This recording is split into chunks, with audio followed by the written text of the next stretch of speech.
नमस्कार साथियों, मैं रत्ना वोरा अहमदाबाद गुजरात से। मेरे YouTube चैनल रत्ना वोरा बेबाक में आप सभी का बहुत बहुत स्वागत है। साथियों, आज गुजरात के दाहोद जिले के झालोद से जननायक, जन नेता और कांग्रेस के राहुल गांधी जी ने अपनी भारत जोड़ो न्याय यात्रा के साथ प्रवेश किया है। यदि आप उस मंजर को देखेंगे तो आपको ऐसा लगेगा कि गुजरात में, मतलब नरेंद्र मोदी प्रधानमंत्री के गुजरात में, अमित शाह के गुजरात में इतनी बड़ी जनमेदनी में राहुल गांधी जी को देखने के लिए हजारों की संख्या में एक हुजूम उमड़ के आया और इतने सारे लोग राहुल गांधी को देखने के लिए अपने घरों से बाहर निकल गए, सड़कों पे आ गए। क्या तो बालकनियां, क्या तो छत, क्या तो रोड, रास्ता, सब सिर्फ और सिर्फ लोगों से पट गया था। इतनी बड़ी संख्या में गुजरात में एक साथ झालोद में प्रवेश करते ही जो लोगों की बेदनी थी, जो लोगों का हुजूम था, उससे देख के ये लगता है कि अब गुजरात में वो दिन दूर नहीं कि गुजरात में राहुल गांधी जी की भारत जोड़ो न्याय यात्रा एक संजीवनी का काम करेगी। ये बात और है कि आज के दौर में गुजरात में कई नेता, कई विधायक, कई पूर्व विधायक, कई मंत्री, कई ओहदेदार लोग अपना कांग्रेस को छोड़ के भारतीय जनता पार्टी का पटका पहन के बैठे हैं, टोपी पहन के बैठे हैं, परंतु उसके बावजूद भी कार्यकर्ताओं के उत्साह में, लोगों के उत्साह में कोई एक रत्ती भर भी कभी देखने को नहीं आई। आज मैं झालोद में थी और जिस तरीके से राहुल गांधी जी की यात्रा झालोद में प्रवेश करती है और लोग जिस तरीके से राहुल गांधी जी का स्वागत करने के लिए उमड़ पड़ते हैं, तो आप अब वीडियो में देखिए कि किस तरीके से राहुल गांधी जब झालोद में प्रवेश करते हैं तो लोगों का हुजूम उमड़ पड़ता है उनके स्वागत के लिए। साथियों, राहुल गांधी जी ने अन्याय के सामने आवाज उठाने के लिए आह्वान किया है। राहुल गांधी जी ने सामाजिक न्याय की बात की है और राहुल गांधी जी ने बताया है कि सिर्फ और सिर्फ कॉर्पोरेट सेक्टर, अदानी, अंबानी जैसे दो तीन कॉर्पोरेट घरानों को फायदा कराने के लिए ही नरेंद्र मोदी जी काम कर रहे हैं। बाकी नरेंद्र मोदी जी के दिल में गरीबों के लिए ना तो कोई जगह है, ना ही कोई वह कुछ काम करना चाहते हैं। दरअसल राहुल गांधी जी ने नरेंद्र मोदी जी को उनकी असलियत और उनका आईना दिखाने का काम किया है। देखिए राहुल गांधी जी अपने इस वीडियो में क्या कह रहे हैं। आपने कभी देखा टीवी पे किसान को, मजदूर को, छोटे व्यापारी को, बेरोजगार को कभी देखा टीवी पे?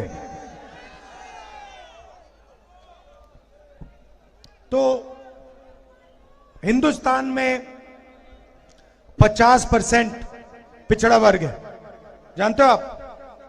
जानते हो? तकरीबन 8% आदिवासी वर्ग है, 15% दलित वर्ग है।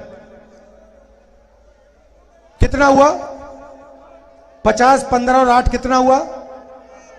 73। तो 73% पिछड़े, दलित, आदिवासी, उसमें हिंदुस्तान में 15% आप माइनॉरिटी छोड़ दीजिए, 90% हो गए। अगर आप हिंदुस्तान के सबसे बड़ी कंपनियों की लिस्ट निकालें, उनके मालिकों के नाम निकालें, उसमें आपको 90% से एक आदमी नहीं मिलेगा, एक नहीं मिलेगा। 3-4% में से नाम निकलेंगे। सीनियर मैनेजमेंट देख लीजिए, हिंदुस्तान की, गुजरात की कोई भी बड़ी कंपनी देखिए, सीनियर मैनेजमेंट को देखिए, जो बड़े बड़े अफसर होते हैं, उनके नाम निकालिए, 90% से आपको एक नहीं मिलेगा। मीडिया के, कंपनी के मालिक निकालिए, लिस्ट निकालिए, मैंने निकाली है, देखनी है तो मैं आपको दिखा दूंगा, उसमें आपको 90% का एक नहीं मिलेगा। हिंदुस्तान के बजट को 90 लोग बांटते हैं। आईएएस अफसर हैं दिल्ली में, उनकी मैंने लिस्ट निकाली। मैंने कहा चलो देखते हैं हिंदुस्तान के बजट को कौन बांटता है। पिछड़ों की आबादी 50%, 90 अफसरों में से 3 पिछड़े वर्ग के, और छोटी छोटी मंत्रालयों में दलित 3, आदिवासी यहां पे बहुत है हमारे, आदिवासी 1 अफसर है 90 में से। आपकी आबादी 8%, अफसर 1 है। और अगर हिंदुस्तान की सरकार बजट में 100 रुपए खर्च करती है तो दलित, पिछड़े, आदिवासी अफसर 73% 6 रुपए पर भागीदारी रखता है। 100 में से 6 रुपए आदिवासी, दलित, पिछड़े वर्ग के अफसर डिसाइड करते हैं, बाकी वही 3-4% डिसाइड करते हैं। आदिवासियों की आबादी 8% है। 100 रुपए अगर हिंदुस्तान की सरकार खर्च करता है, 10 पैसे आप लोगों के अफसर डिसाइड करते हैं। तो मैंने सवाल पूछा, भाई ये 73% है कहां? बड़ी बड़ी कंपनियों में नहीं है? प्राइवेट अस्पतालों की लिस्ट निकालो, मालिकों की लिस्ट निकालो, बड़े बड़े डॉक्टरों की लिस्ट निकालो, अपोलो, एस्कॉर्ट्स, सबके मालिकों की लिस्ट निकालो, सब सीनियर मैनेजमेंट की लिस्ट निकालो। 73% में से आपको 1 नहीं मिलेगा, 1 नहीं मिलेगा। प्राइवेट कॉलेजेस, यूनिवर्सिटी की लिस्ट निकालो, 73% का वहां पे आपको मालिक 1 नहीं मिलेगा। तो मैंने सिर्फ यह कहा कि देखिए, चोट लगती है तो अस्पताल में एक्सरे होता है। पहले डॉक्टर कहता है तुम्हारे हाथ में चोट लगी है, देखते क्या हुआ। तो मैंने सिर्फ यह बात बोली कि देखिए, जाति जनगणना होना चाहिए। इससे क्या होगा? हिंदुस्तान के हर नागरिक को पता लग जाएगा कि हिंदुस्तान का धन किसके हाथ में है। पिछड़ों को पता लग जाएगा कि हमारी आबादी इतनी है और इस देश का इतना धन हमारे हाथ में है। इस देश की संस्थाओं में हमारे ये लोग हैं। बजट बढ़ता है तो हमारी इतनी भागीदारी बनती है। दलितों को पता लग जाएगा, गरीब जनरल कास्ट को भी पता लग जाएगा आप कितने हो और आपकी भागीदारी कितनी। जिस दिन मैंने यह कहा उस दिन नरेंद्र मोदी कहते हैं कि हिंदुस्तान में कोई जाति नहीं है। अच्छा, अगर हिंदुस्तान में कोई जात नहीं तो आप अपने आप को ओबीसी कैसे कह रहे हो? आप हर भाषण में कहते हो मैं ओबीसी हूं, और जब जाति जनगणना का टाइम आया, एक्सरे का टाइम आया, तो आपके उद्योगपति मित्रों ने आपको एक इशारा किया, आपने कह दिया हिंदुस्तान में कोई जात नहीं है, सिर्फ गरीब है, अमीर है ना? एक उद्योगपति है, गौतम अदानी। आप उसको बहुत अच्छी तरह जानते हो, जानते हो ना? हिंदुस्तान के एयरपोर्ट अदानी, हिंदुस्तान के port Adani, mining Adani, power generation Adani, solar power Adani, wind power Adani, Himachal से अदानी। जहां भी देखो एयरपोर्ट भी, जहां भी देखो, ये देखो, ये भी, जहां भी देखो आपको एक ही व्यक्ति दिखाई देगा। रेलवे भी है भैया, अगर सब कुछ बोलना पड़े यहां पे मतलब 2-3 घंटे लग जाएंगे, तो मैंने मेन बातें बोली हैं। तो राजनीति कैसे हो रही है? 2-3% लोगों को देश का सारा धन पकड़ा जा रहा है। मैं 4000 किलोमीटर चला हूं कन्याकुमारी से कश्मीर। ठीक है, रास्ते पे हजारों युवा मुझे मिले।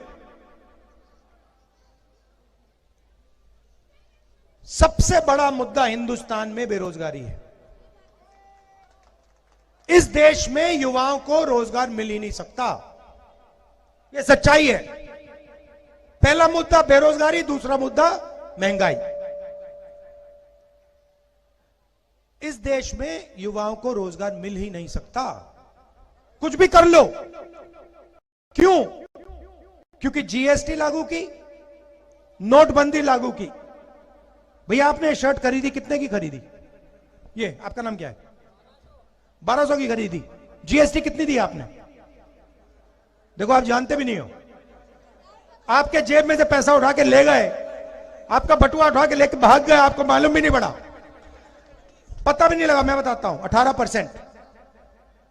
18% कितने की खरीदी थी? 1200 की। अगर यही शर्ट गौतम अदानी खरीदता, ठीक है, 1200 की, वो कितना टैक्स देता? वही 18% देता, उतना ही देता जितना इन्होंने दी।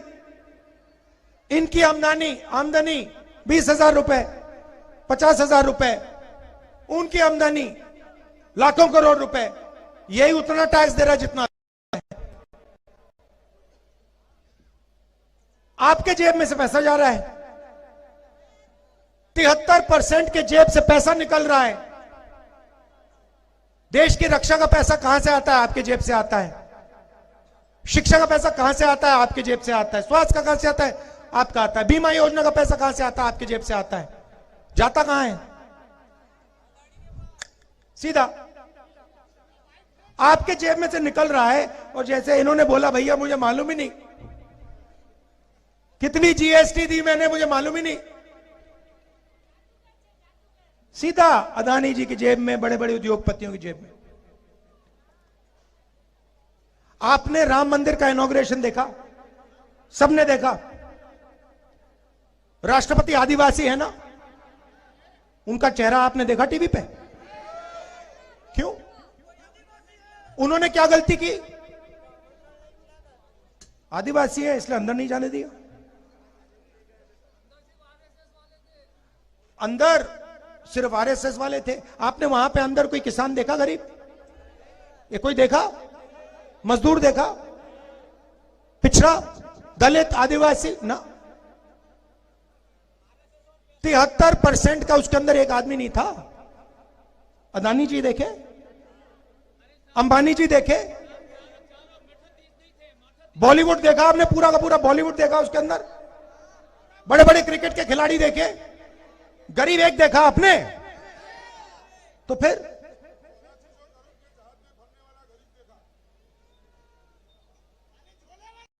हाँ, तो ये हो रही है राजनीति।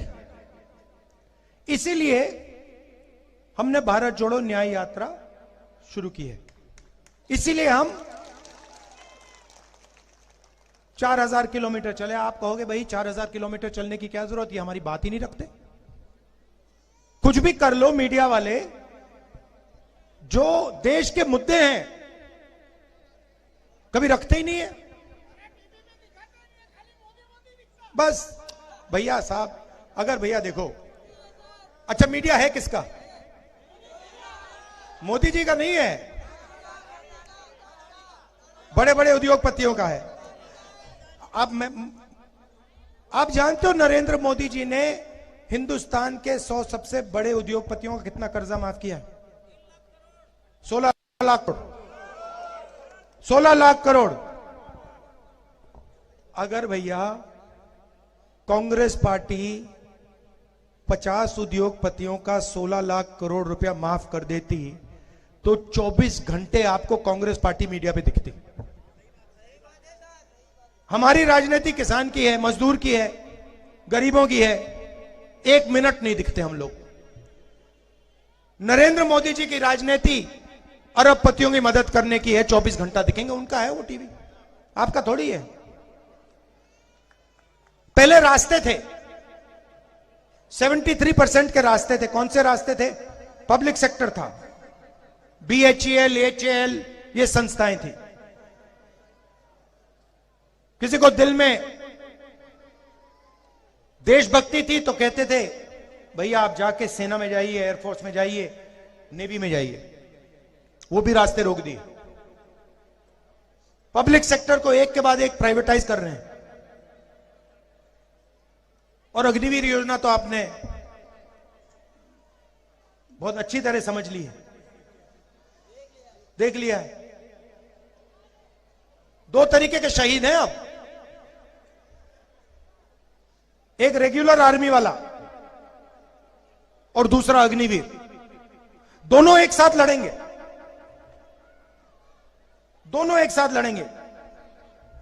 एक की 6 महीने की ट्रेनिंग होगी, दूसरी साइड चाइना वाले 3-4 साल की ट्रेनिंग लेके आएंगे। हमारे अग्निवीर जाएंगे 6 महीने की ट्रेनिंग लेकर। जब वो शहीद होंगे उनको कहा जाएगा देखो तुम अग्निवीर हो, तुम्हें शहीद का दर्जा नहीं मिलेगा, तुम्हारे परिवार को पेंशन नहीं मिलेगी।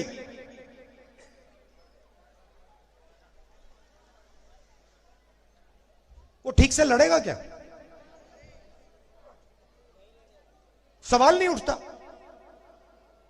उसको मालूम है कि अगर मुझे कुछ हो गया तो सेना मेरी परिवार की रक्षा नहीं करेगी। और उसके साथ जो लड़ेगा, जो अग्निवीर नहीं है, वो कहेगा मेरी पूरी की पूरी रक्षा होगी, अगर मैं शहीद हो गया मेरे पूरे परिवार की देखभाल होगी, पेंशन मिलेगी, शहीद का दर्जा मिलेगा।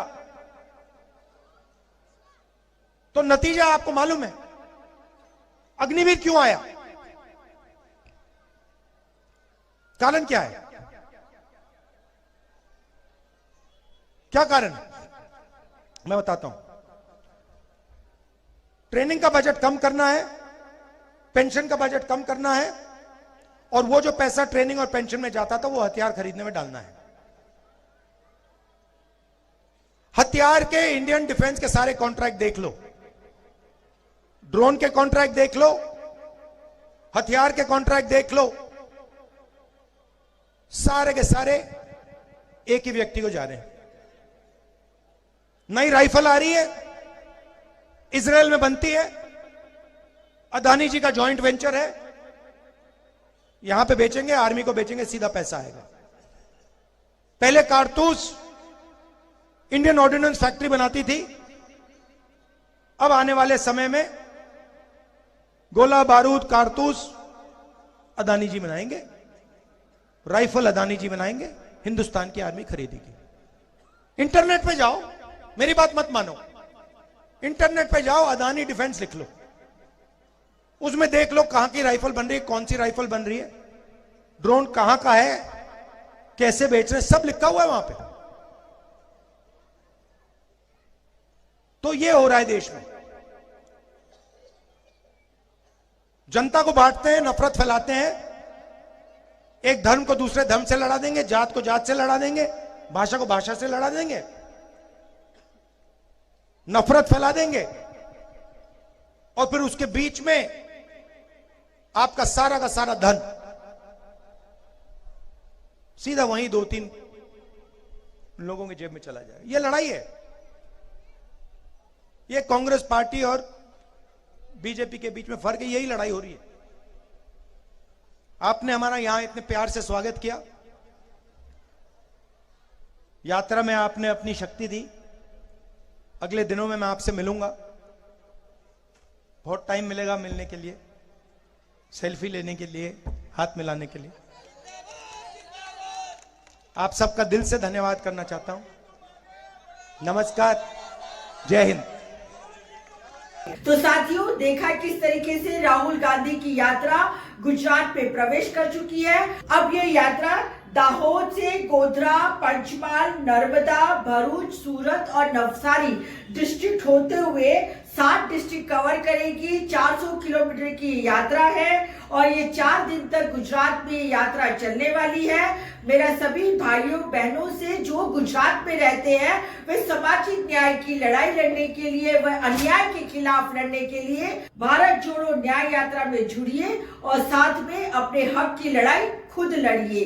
तो चलो फिर मिलती हूँ दोबारा से भारत जोड़ो न्याय यात्रा की दूसरी रिपोर्टिंग लेके। साथियों, यदि आपको ये मेरा वीडियो पसंद आया हो तो मेरा YouTube चैनल रत्ना वोरा बेबाक को सब्सक्राइब कीजिए, ज्यादा से ज्यादा इसे शेयर कीजिए, लाइक कीजिए और मुझे आप फेसबुक, इंस्टा और एक्स पर भी फॉलो कर सकते हैं।